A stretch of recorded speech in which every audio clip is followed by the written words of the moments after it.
And an organization that is known for helping missing or abused people says it is seeing an increase in runaways from group homes here in the Miami Valley and in other parts of Ohio. Today, Dayton 24/7 Now's Lydia Bice took a deep dive trying to find out why they're leaving these facilities. Today I spoke with the Doc Ellis Foundation, who says that teens who are in group homes here in the Miami Valley and across Ohio in general are running away more and more often. I went to Montgomery County Children's Services, a former employee of a Dayton group home, and a group home administrator to get to the bottom of this. Sometimes they get put in places they didn't ask to be in, and so they tend to run from those places because they're not being treated fairly at those places. Ivy Horn is a former employee of A Loving Heart Youth Services, which is a group home in West Dayton. She says that she can attest to this increase in runaways from area group homes. There is literally one individual who ran away every single day.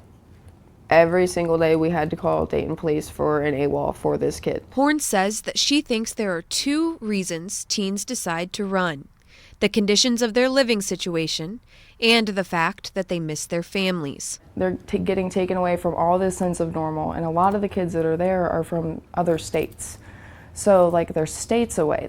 I feel like that's a big reason why there are a lot of runaways, is because they're already states away from their homes, but the conditions definitely have to do with it too. However, William Peterson II, the group home administrator at A Loving Heart Youth Services, says they have frequent checks from Montgomery County Children's Services and that the conditions of that facility are up to par. We have caseworkers coming in and out of the house every day. So, and we have unannounced visits, we have announced visits, and so, those things will be caught. We asked Montgomery County Children's Services specifically if they've seen an increase in runaways from group homes. They replied, "Locating each missing child is a priority for Montgomery County Children's Services. That's why when children served by CSD are absent without leave, CSD notifies the appropriate law enforcement agency, the National Center for Missing and Exploited Children, and the child's parents about the absence." McCown says this is a statewide issue. I know Ohio in itself, runaways has went up so much. I know in Cleveland, Ohio alone, within a 2-week span, you had 50 runaways. And while the amount of runaways is concerning for the Doc Ellis Foundation, A Loving Heart Youth Services says they've seen an improvement in the past decade. 13 years ago, Peterson says 40 to 45% of the teens they cared for attempted to run away. That number has dropped to 10% today.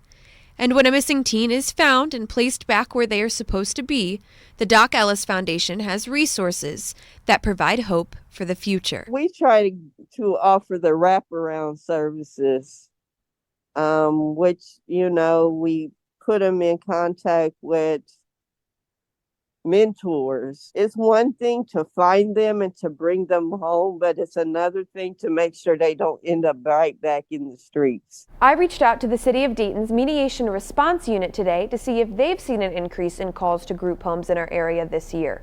They take a lot of mental health or runaway-oriented calls alongside the Dayton Police Department. I was unable to schedule an interview with them today, but I plan to sit down with them and follow up on this story. Back to you.